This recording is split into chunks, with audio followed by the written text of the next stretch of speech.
आज है 24 नवंबर 2024, दिन रविवार। Welcome back to clean news MP. चलिए देखते हैं मध्य प्रदेश की 25 फटाफट बड़ी खबरों को। इससे पहले आप न्यूज को कहां से देख रहे हैं हमें कमेंट में बताना बिल्कुल ना भूलें। साथ ही हमारे फेसबुक पेज को भी फॉलो करें। फेसबुक पेज का लिंक डिस्क्रिप्शन में दिया गया है। एमपी में 4 महीने में पूरा होगा पायलट प्रोजेक्ट। मध्य प्रदेश में सड़कों की गुणवत्ता को बेहतर बनाने पर विशेष ध्यान दिया जा रहा है। लोक निर्माण विभाग ने एक पायलट प्रोजेक्ट तैयार किया है। इसके तहत राज्य के 21 जिलों में 41 मार्गों का निर्माण नई तकनीक से होगा। इन मार्गों की कुल लंबाई 109.31 किलोमीटर है और इन्हें 4 महीने में पूरा किया जाएगा। हिंदू एकता यात्रा में शामिल हुए पूर्व सीएम के बेटे जयवर्धन सिंह, बीजेपी ने साधा निशाना। मध्य प्रदेश के पूर्व मुख्यमंत्री दिग्विजय सिंह के बेटे जयवर्धन सिंह ने बागेश्वर बाबा की हिंदू एकता यात्रा में शामिल होकर राजनीति गरमा दी। जयवर्धन ने इसे सनातन धर्म के प्रति आस्था बताया, जबकि बीजेपी ने इसे कांग्रेस की सद्बुद्धि करार दिया। वहीं जयवर्धन सिंह ने कहा कि ये यात्रा किसी राजनीतिक दल की नहीं है। आधुनिक सुविधाओं से लैस मध्य प्रदेश का पहला पुलिस अस्पताल भोपाल में शुरू, सीएम मोहन यादव ने किया उद्घाटन। मुख्यमंत्री डॉक्टर मोहन यादव ने शनिवार को भोपाल में प्रदेश के पहले राज्य स्तरीय पुलिस अस्पताल का शुभारंभ किया।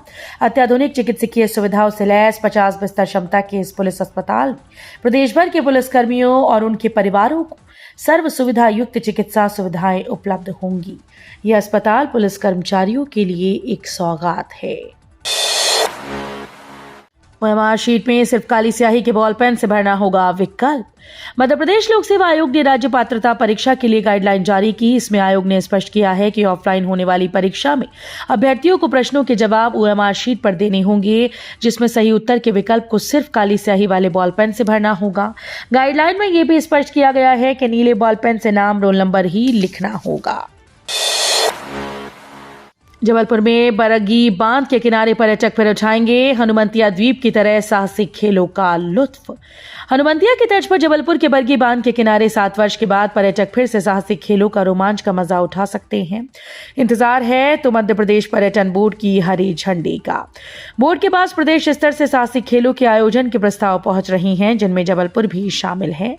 कहा जा रहा है कि यदि जबलपुर में पुनः साहसिक खेल आयोजित होते हैं तो बरगी सहित आसपास के ग्रामीणों को 2 माह तक रोजगार भी मिल सकेगा। में विरोध का कारण बने कब्जों पर चला प्रशासन का बुलडोजर, नजरबंद भाजपा विधायक रिहा। मऊगन जिले के देवरा गांव स्थित महादेवन मंदिर की जमीन पर बनी दीवार समेत अन्य कब्जों को प्रशासनिक अमले ने शनिवार सुबह कार्रवाई कर ढा दिया। कब्जे नहीं हटाए जाने को लेकर 6 दिनों से विवाद की स्थिति बनी हुई थी। उच्च अधिकारियों की मौजूदगी में भारी बल तैनात कर गांव में बाहरी प्रवेश प्रतिबंधित कर दिया गया। बागेश्वर धाम आश्रम का दावा, हिंदू जोड़ो यात्रा में शामिल होने के लिए विदेशों से आ रहे श्रद्धालु। पंडित धीरेन्द्र शास्त्री इन दिनों हिंदू जोड़ो पदयात्रा से काफी सुर्खियों में हैं।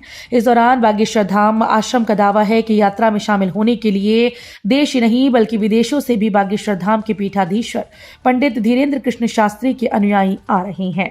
खासतौर पर विदेश में भी हिंदू धर्म के प्रति जो आस्था बढ़ी है वो यात्रा में शामिल होने वाले लोगों में साफ देखी जा सकती है। भोपाल में शीतलहर, 25 वर्ष का रिकॉर्ड टूटा।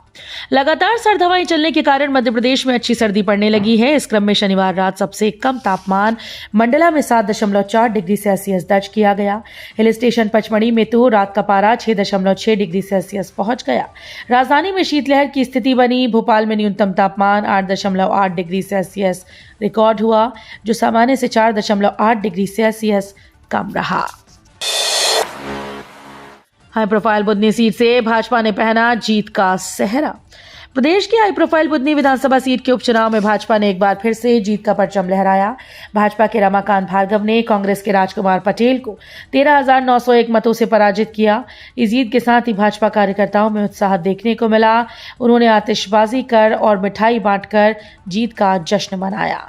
साल 2023 के चुनाव में इस सीट पर पूर्व मुख्यमंत्री शिवराज सिंह चौहान ने 1,04,974 मतों से जीत हासिल की थी। विजयपुर की जीत जीतू पटवारी के लिए बनेगी संजीवनी कुर्सी जाने का खतरा। विजयपुर में कांग्रेस को मिली जीत और बुधनी में बढ़ा वोट प्रतिशत। पीसीसी चीफ जीतू पटवारी के लिए संजीवनी का काम करेगा। उनकी कुर्सी जाने का खतरा टल गया। उनकी नेतृत्व क्षमता पर सवाल खड़े करने वाले नेताओं में विराम लगेगा। पार्टी में विश्वास बढ़ेगा। भाजपा कार्यालय में मना विजय उत्सव। सीएम बोले, ये जीत मोदी जी के प्रति जनता के विश्वास की जीत। मुख्यमंत्री डॉक्टर मोहन यादव ने महाराष्ट्र, झारखंड सहित देश के अनेक राज्यों में हुए उपचुनाव में भारतीय जनता पार्टी को मिली अपार सफलता पर पार्टी कार्यकर्ताओं को बधाई देते हुए कहा कि पूरे देश में भारतीय जनता पार्टी की विजय यात्रा पार्टी कार्यकर्ताओं के भरोसे आगे बढ़ रही है। भारतीय संगीत पर झूमे विदेशी मेहमान, समझा तिलक पगड़ी और माला का महत्व। इंदौर में 25 से 29 नवंबर तक आयोजित होने वाली यूरेशियन समूह और वर्किंग ग्रुप की बैठक के लिए सभी तैयारियां पूरी कर ली गई हैं। मेहमानों का आगमन शुरू हो चुका है और आज शाम को बड़े प्रतिनिधिमंडलों के पहुंचने की उम्मीद है। सीएम मोहन यादव ने 50 बेड पुलिस अस्पताल का किया लोकार्पण। मुख्यमंत्री डॉक्टर मोहन यादव ने भोपाल में 50 बिस्तरीय अत्याधुनिक पुलिस अस्पताल स्वस्ति का लोकार्पण किया। इस अवसर पर उन्होंने ई रक्षक और दिशा लर्निंग ऐप लोकार्पित किए। इस अवसर पर मुख्यमंत्री ने कहा कि शहीद पुलिसकर्मियों ने देशभक्ति, जनसेवा के संदेश, ध्येय वाक्य को समुच्च जिया है। हिंदू एकता यात्रा में शामिल हुए पूर्व सीएम के बेटे जयवर्धन सिंह, बीजेपी में साधा निशाना। मध्य प्रदेश के पूर्व मुख्यमंत्री दिग्विजय सिंह के बेटे जयवर्धन सिंह ने बागेश्वर बाबा की हिंदू एकता यात्रा में शामिल होकर राजनीति गरमा दी। जयवर्धन ने इसे सनातन धर्म के प्रति आस्था बताया, जबकि बीजेपी ने कांग्रेस की सद्बुद्धि करार दिया। वहीं जयवर्धन सिंह ने कहा कि ये यात्रा किसी राजनीतिक दल की यात्रा नहीं है। एमपी के मऊगंज में थम नहीं रहा सांप्रदायिक तनाव। मध्य प्रदेश में एक भाजपा विधायक को 4 दिन के अंदर दूसरी बार हिरासत में लिया गया। विधायक को एक मंदिर के पास एक विवादित स्थल पर जाने की कोशिश करने के बाद हिरासत में लिया। इससे पहले इसी स्थल पर विधायक और उनके समर्थकों के अतिक्रमण हटाने की कोशिश के दौरान सांप्रदायिक तनाव फैल गया था, जिसमें 5 लोग घायल हुए थे।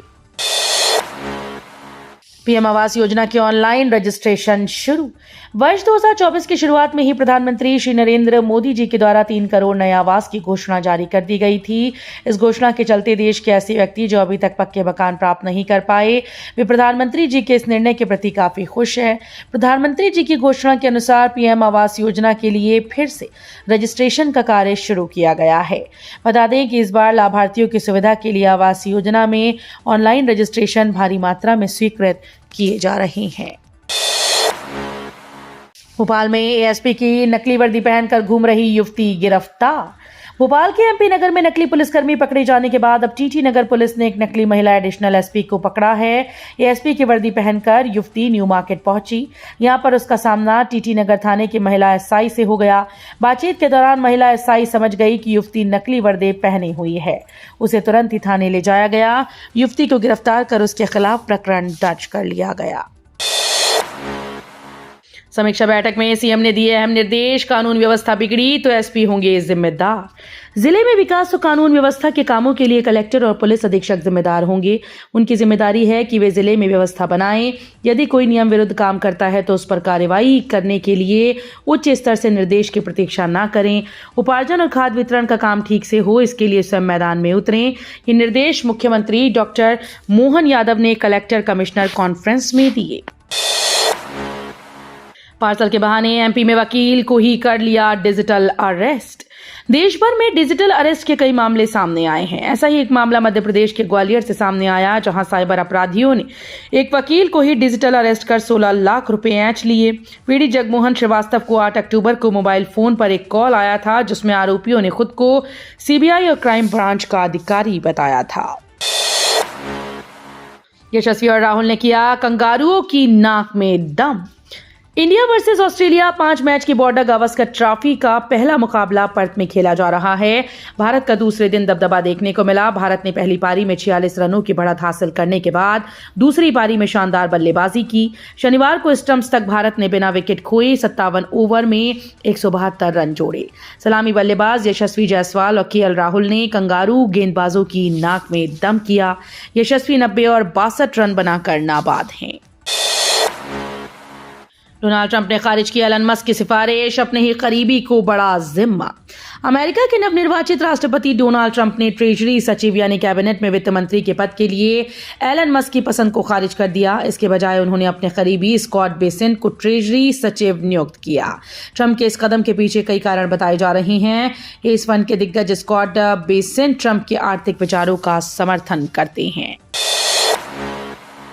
आधार कार्ड को लेकर सरकार का नया नियम जारी, लोगों की बढ़ी मुश्किल।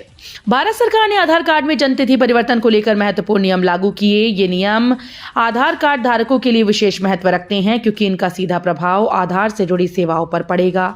नए नियमों के तहत सरकार ने आधार कार्ड में जन्मतिथि परिवर्तन को लेकर कड़े नियम बनाए। अब जन्मतिथि में बदलाव केवल विशेष परिस्थितियों में ही संभव होगा। आईपीएल नीलामी के शेड्यूल में हुआ बदलाव।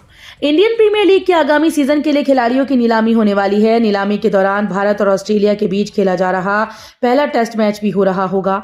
ऐसे में बीसीसीआई ने ब्रॉडकास्टर के अनुरोध के बाद नीलामी के समय में बदलाव किया। बीसीसीआई ने नीलामी भारतीय समयानुसार 3:30 पर शुरू होगी और 10:30 बजे तक चलेगी। पहले नीलामी का समय 3 बजे निर्धारित था।